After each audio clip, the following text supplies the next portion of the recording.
রাতের ভোটের এসপিদেরও ওএসডি অবসরে পাঠানো হবে আসিফ মাহমুদ। বড় একটি খবর এটি নিঃসন্দেহে, এবং খুবই স্পর্শকাতর। প্রশাসন, পুলিশ, তাদের উপরেই আসলে এই সরকার নির্ভর করছে। অধিকাংশ ক্ষেত্রেই শুধু এসপি কেন, নানান পর্যায়ের পদে আছে যারা 15 বছরের চাকরিতে আছেন। কতজনকে আর সরানো হয়েছে? অধিকাংশই সরকারের কোনো না কোনো আদেশ নির্দেশ পালন করেছেন, মানে স্বেচ্ছায় অথবা বাধ্য হয়েছেন। কিছুই করার নেই। তারা কোনো রাজনৈতিক কর্মী না যে তারা রিভোল্ট করবে, সেরকম রাজনৈতিক পরিবেশও ছিল না।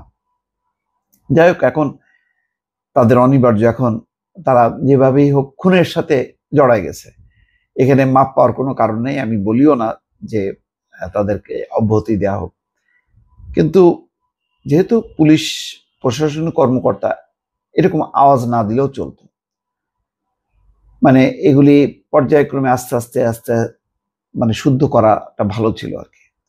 হঠাৎ করে এইভাবে যদি ঘোষণা দেওয়া হয়, তাহলে প্রশাসন এবং পুলিশে একটা অস্থিরতা তৈরি হবে।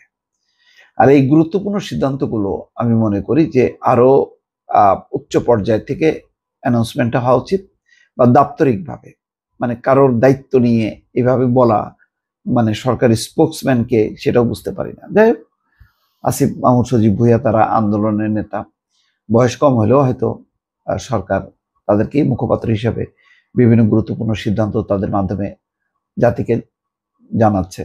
যেমন এর আগে স্থানীয় সরকার নির্বাচন নিয়েও আমরা একটা বক্তব্য শুনলাম। আচ্ছা, এখানে বলছেন 2018 সালের রাতের ভোটের নির্বাচনে 64 জেলার দায়িত্বে থাকা পুলিশ সুপারদেরও ওএসডি, মানে বিশেষ ভারপ্রাপ্ত কর্মকর্তা বা ফোর্স রিটায়ারমেন্ট অর্থাৎ বাধ্যতামূলক অবসরে পাঠানো হবে।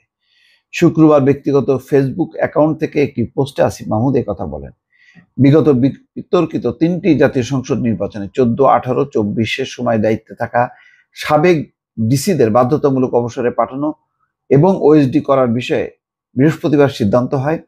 সচিবালয়ে সাংবাদিকদের ওই সিদ্ধান্তের কথা জানান জনপ্রশাসন মন্ত্রণালয়ের জ্যেষ্ঠ সচিব মোখলেসুর রহমান। এরপর আজ ফেসবুক স্ট্যাটাসে এসপিদের বিষয়েও এমন ব্যবস্থা নেওয়া হবে বলে জানালেন উপদেষ্টা আসিফ মাহমুদ। আসলে সরকার একটা সমন্বিত সিদ্ধান্ত থাকার দরকার। এই টোটাল প্রক্রিয়ার সাথে ডিসিরা তো নির্বাহী কর্মকর্তা, রিটার্নিং অফিসার, এসপিদের দায়িত্ব ছিল পুলিশ প্রশাসন এবং নানান পর্যায়ে মানে সহকারী প্রিজাইডিং অফিসার, রিটার্নিং অফিসার, কার কি দায়িত্ব ছিল, কতজন বাধ্য হয়েছে, কতজন স্বেচ্ছায় এই ক্যারিকেচারের সাথে যুক্ত, আরো একটা আমার মনে সময় নিয়ে তদন্ত করে সিদ্ধান্ত নিলে ভালো হতো। এখন কোনো উপায় নেই, এবং আমি বলছিলাম যে শুধু প্রশাসন টার্গেট হবে কেন, বাকি অন্যরা কোথায়? সবচেয়ে বড় কথা হলো যে এই যে 3টি যে সিইসি, হাবিবুল আওয়াল, নুরুল হুদা এবং প্রথম 14 সালের যিনি ছিলেন রকিবউদ্দিন, ওনারা কোথায়? ওনারা কি দায়িত্ব মুক্ত হয়ে গেল? আগে তো উপর থেকে ধরার দরকার ছিল, এখন দেখি নিচ থেকে যাচ্ছে। দেখি এখন 2014 সালে জাতীয় সংসদ নির্বাচনে অর্ধেক প্রার্থী বিনা প্রতিদ্বন্দ্বিতায় নির্বাচিত হন। ওই নির্বাচনে বিএনপি সহ বেশিরভাগ দল অংশ নেয়নি। 2018 সালের নির্বাচনে নিবন্ধিত সব দল অংশ নিলেও ওই নির্বাচনে দিনের ভোট রাতেই হয়ে যায়। ওই নির্বাচন রাতের ভোট বলে পরিচিতি পায়। আর গত বছরের জানুয়ারিতে অনুষ্ঠিত দ্বাদশ জাতীয় সংসদ নির্বাচনে বিএনপি সহ অনেক দল অংশ নেয়নি। এই নির্বাচনে প্রতিদ্বন্দ্বিতা করা প্রার্থীদের বেশিরভাগই ছিলেন আওয়ামী লীগের নেতা। তারা দলীয় মনোনয়ন নিয়ে এবং স্বতন্ত্র প্রার্থী পরিচয় দিয়ে নির্বাচনে অংশ নেন।